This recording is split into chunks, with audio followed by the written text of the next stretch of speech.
Dear students, third semester BComന്റെ basic numerical methods എന്ന പേപ്പറിൻ്റെ 44ാമത്തെ video continuous compounding 3 the last part of continuous compounding. Find the total present value of each cash inflow in the case of a project whose expected annual cash inflow are year 1, 2, 3, 4 cash inflow 10,000, 12,000, 15,000, 18,000. Assume a rate of return of 10%. Find a total present value of each cash inflow in the case of a project whose expected annual cash inflow are these. Assume a rate of return of 10%. നേരത്തെ ചെയ്ത പോലെ തന്നെ ചെയ്യണം. ഒന്നാം വർഷം അവസാനം 10,000, രണ്ടാം വർഷം അവസാനം 12,000, മൂന്നാം വർഷം അവസാനം 15,000, നാലാം വർഷം അവസാനം 12,000 ആണ്. അപ്പോൾ ഇതിൻ്റെ എല്ലാം പ്രസൻറ്റ് വാല്യൂ കാണും. ആ പ്രസൻറ്റ് വാല്യൂസ് എല്ലാം കൂടെ ആഡ് ചെയ്താൽ ടോട്ടൽ പ്രസൻറ്റ് വാല്യൂ ആയി. ഇവിടെ capital A equal to P into 1 + r/100. P എന്ന് പറഞ്ഞാൽ A into 1 + r/100 raise to -n. ഈ 1 + r/100 റേസ് ടു -n നമ്മൾ പറയുന്നതാണ് present value factor. A equal to P into 1 + r/100 raise to n. P എന്ന് പറയുന്നത് A by 1 + r/100 raise to n അല്ലെങ്കിൽ A into 1 + r/100 raise to -n. Present value factor is 1 + r/100 raise to -n. ഇനി നമുക്ക് നേരത്തെ പോലെ table ഉണ്ടാക്കണം. Year 1, 2, 3, 4 cash inflow 10,000, 12,000, 15,000, 18,000. Present value factor 1 + 10 ഇവിടെ 10% ആണ്. Rate of return 10% ആണ്. അപ്പോൾ 1 + 10/100 റേസ് ടു -1. 10/100 1.1 raise to -1. ഇവിടെ 1.1 raise to -2, 1.1 raise to -3, 1.1 raise to -4. ഇത് നമ്മൾ മൾട്ടിപ്ലൈ ചെയ്യണം. പ്രസൻറ്റ് വാല്യൂ ആണ്. 10,000 × 1.1 raise to -1, 12,000 × 1.1 raise to -2, 15,000 × 1.1 raise to -3, 18,000 × 1.1 raise to -4. ഇതെല്ലാം കൂടെ ആഡ് ചെയ്തു. ഈ വാല്യൂസ് എല്ലാം കൂടെ ആഡ് ചെയ്യുമ്പോൾ നമുക്ക് കിട്ടുന്നതാണ് 42,572. 42,572. ഇതാണ് total present value. Total present value is 42,572. Total present value of all cash inflows together equal to rupees 42,572. 42,572.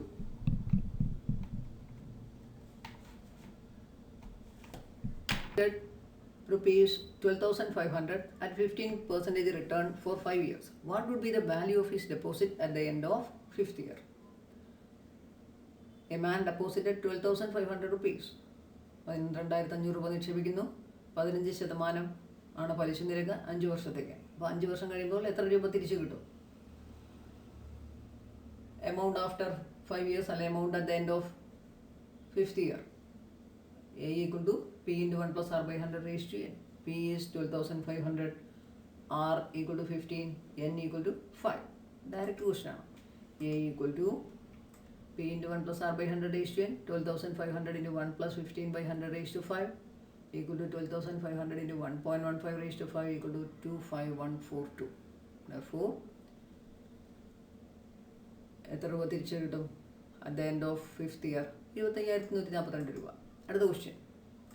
For the marriage of 2 daughters, Mr. A requires rupees 1 lakh after 3 years and rupees 2 lakh after 5 years from now.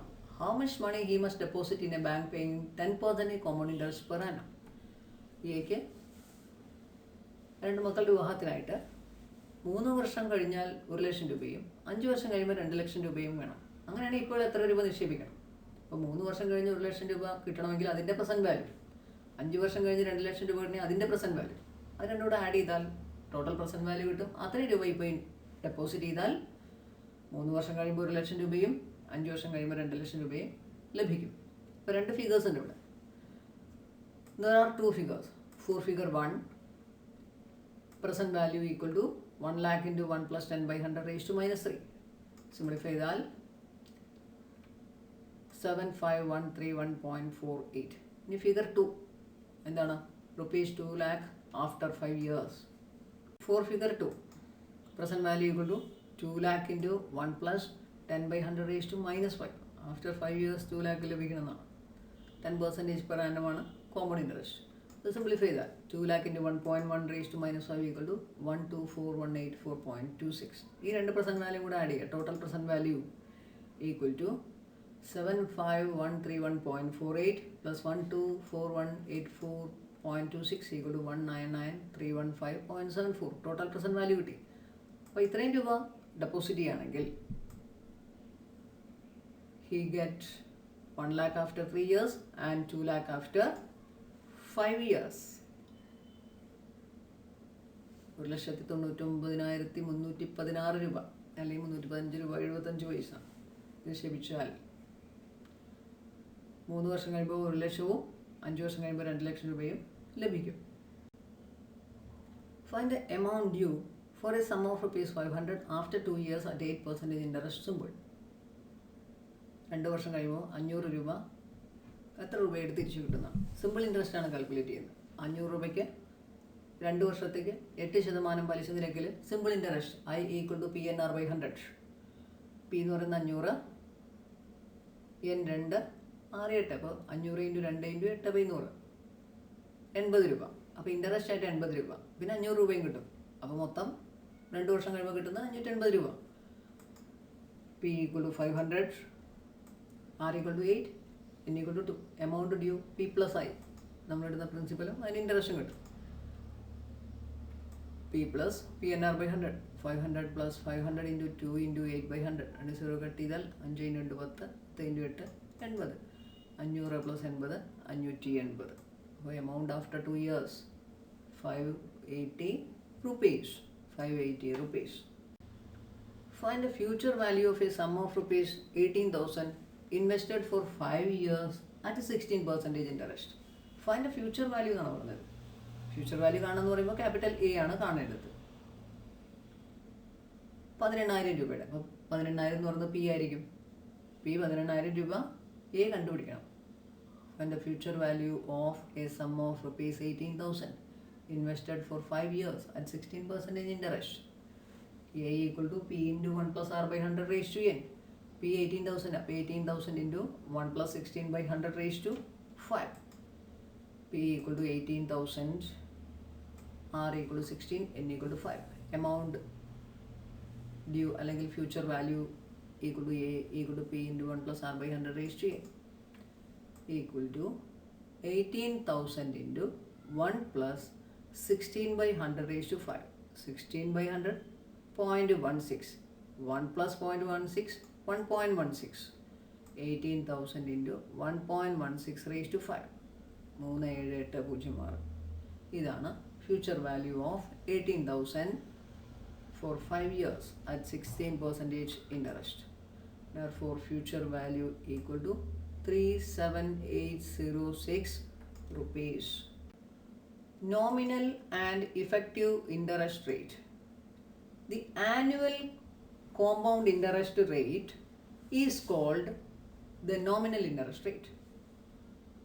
When interest is compounded more than once in a year, then the actual percentage of interest rate per year is called effective interest rate. The annual compound interest rate is called the nominal interest rate. When interest is compounded more than once in a year, ഒരു വർഷത്തിൽ ഒന്നിലധികം തവണ interest compound ചെയ്യുന്നുണ്ടെങ്കിൽ, നമ്മൾ quarterly ആയിട്ട്, half yearly ആയിട്ട്, monthly ആയിട്ട് അങ്ങനെയൊക്കെ ചെയ്യാറുണ്ട്. അങ്ങനെയാണെങ്കിൽ ഒന്നിൽ കൂടുതൽ പ്രാവശ്യം ഇൻട്രസ്റ്റ് കോമ്പൗണ്ട് ചെയ്യുന്നുണ്ടെങ്കിൽ the actual percentage of interest rate per year is called effective interest rate. When the interest is calculated more than once in a year, the declared annual rate of interest is known as nominal rate of interest, but the actual rate of interest computed annually is known as the effective rate of interest. The actual rate of interest computed annually is known as effective rate of interest. If R be the rate of interest on ₹100 for 1 year, then R is called the nominal rate of interest per annum.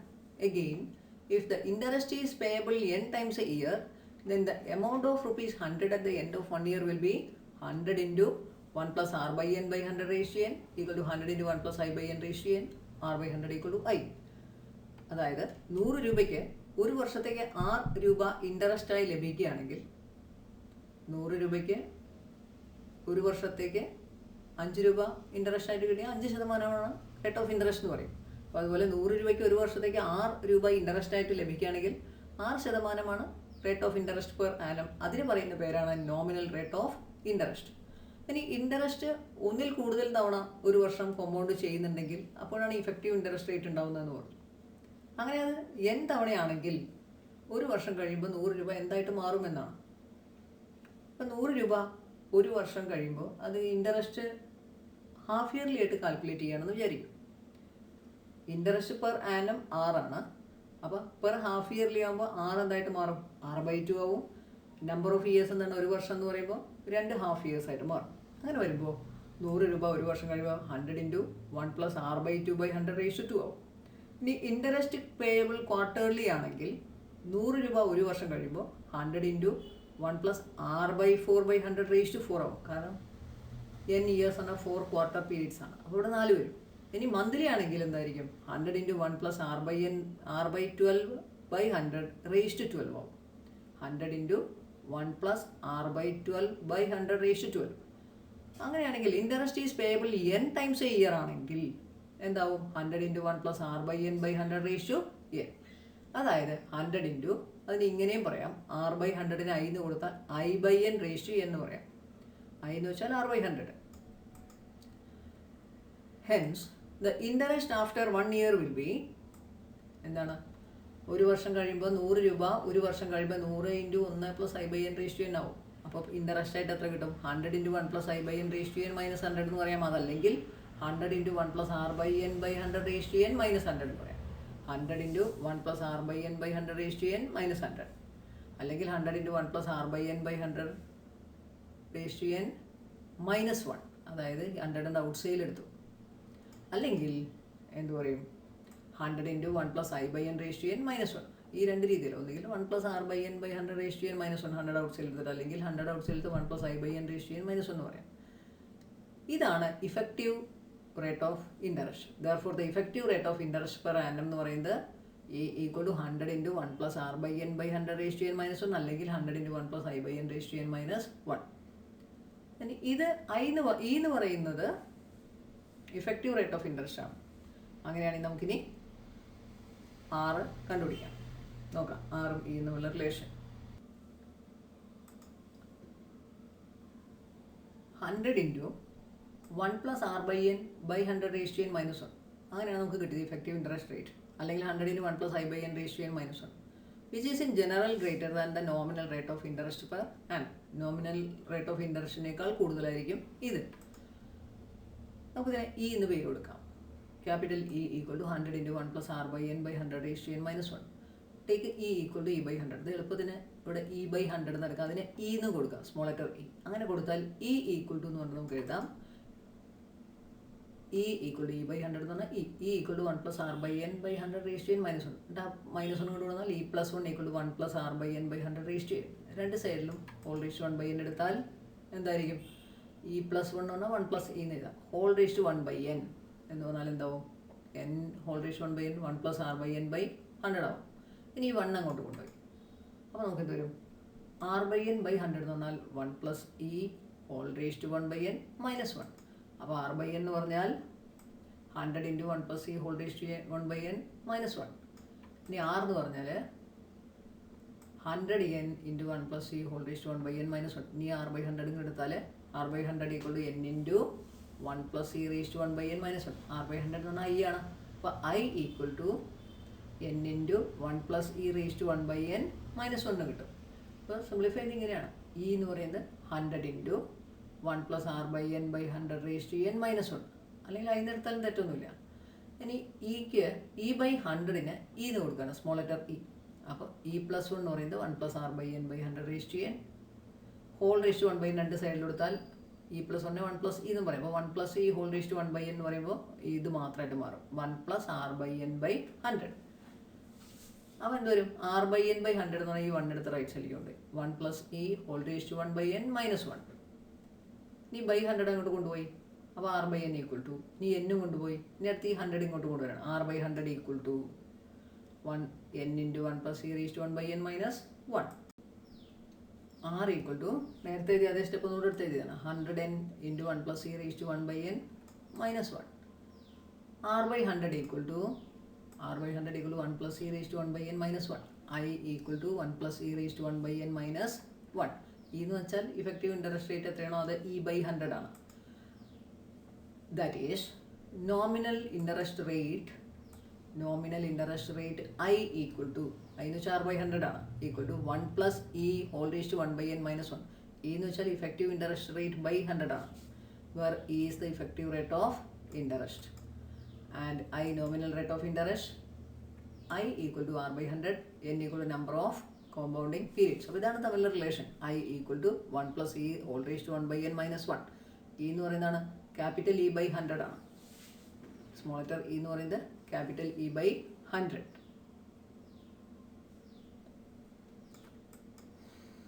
The effective rate of interest per annum equal to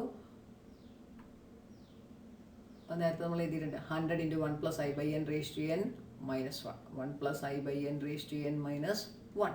അല്ലെങ്കിൽ small letter E ആണെങ്കിൽ എന്താണ് effective rate of interest per annum.